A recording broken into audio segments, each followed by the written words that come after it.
Bonjour et bienvenue sur notre web-série La Minute Oncofertilité. Aujourd'hui, nous allons parler des enjeux de l'oncofertilité.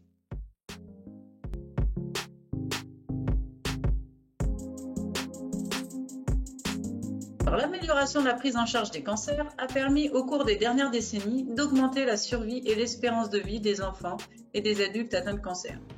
L'incidence des cancers, quant à elle, reste toujours élevée et l'on voit donc que l'effet combiné d'une forte incidence et d'une baisse de la mortalité fait qu'aujourd'hui, il y a un nombre très élevé de personnes vivantes qui ont eu un cancer au cours de leur vie. D'où l'importance de l'après-cancer. Il n'est plus question uniquement de survie, mais également de qualité de vie après cancer. Or, nous savons également que certains traitements du cancer peuvent altérer la fonction de reproduction. Ainsi, la question de la préservation de la fertilité devient prépondérante dans le parcours de soins du patient et les études montrent que c'est un enjeu majeur de la qualité de vie après cancer. Il est donc nécessaire d'anticiper les risques d'atteinte de la fonction reproductrice afin que les patients puissent envisager d'avoir un enfant après la guérison. Alors on a vu que c'est un enjeu majeur, mais c'est effectivement avant tout une obligation légale, puisque la loi française prévoit dès 2004 qu'en vue de la réalisation ultérieure d'une assistance médicale à la procréation, toute personne peut bénéficier du recueil et de la conservation de ses gamètes ou tissus germinal, lorsqu'une prise en charge est susceptible d'altérer sa fertilité. On a également un arrêté qui précise que toute personne devant subir un traitement présentant un risque d'altération de sa fertilité doit avoir accès aux informations concernant les possibilités de conservation de gamètes ou de tissus. Donc, on a bien un droit d'accès et un droit à l'information. Les plans cancer intègrent également cet objectif, en particulier le dernier qui préconise dans son action 8.1 de faciliter l'accès des patients aux techniques de préservation de la fertilité.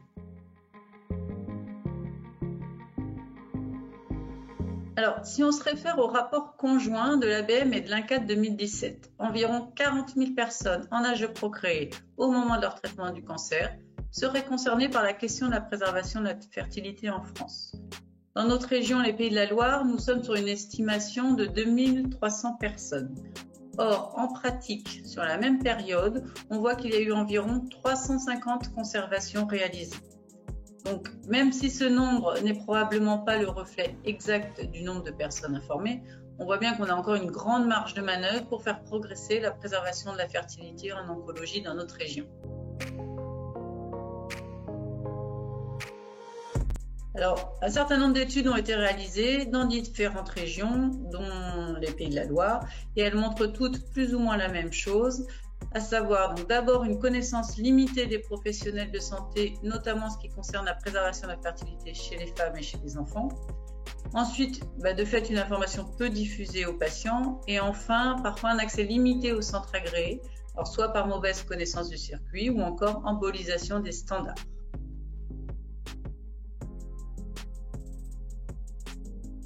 Alors, pour améliorer la prise en charge des patients atteints de cancer et leur donner une chance de mener à bien leur projet de parentalité, il est apparu essentiel de mettre en place une organisation régionale avec pour objectif d'uniformiser la prise en charge au niveau de la région, d'informer les patients et les professionnels, de former les professionnels et de réaliser un suivi des patients.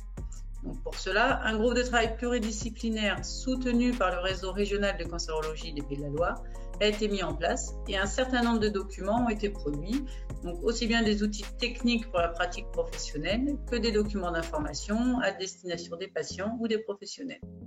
Alors cette web-série en fait partie, donc ne manquez pas la suite pour tout savoir sur la préservation de la fertilité en contexte oncologique et découvrir les outils mis en place par le groupe de travail régional pour vous aider dans la prise en charge de vos patients. Les 2 prochains épisodes sur le risque des traitements et comment bien orienter son patient sont déjà disponibles sur le site internet oncopel.fr. N'hésitez pas à aller les voir et à très bientôt.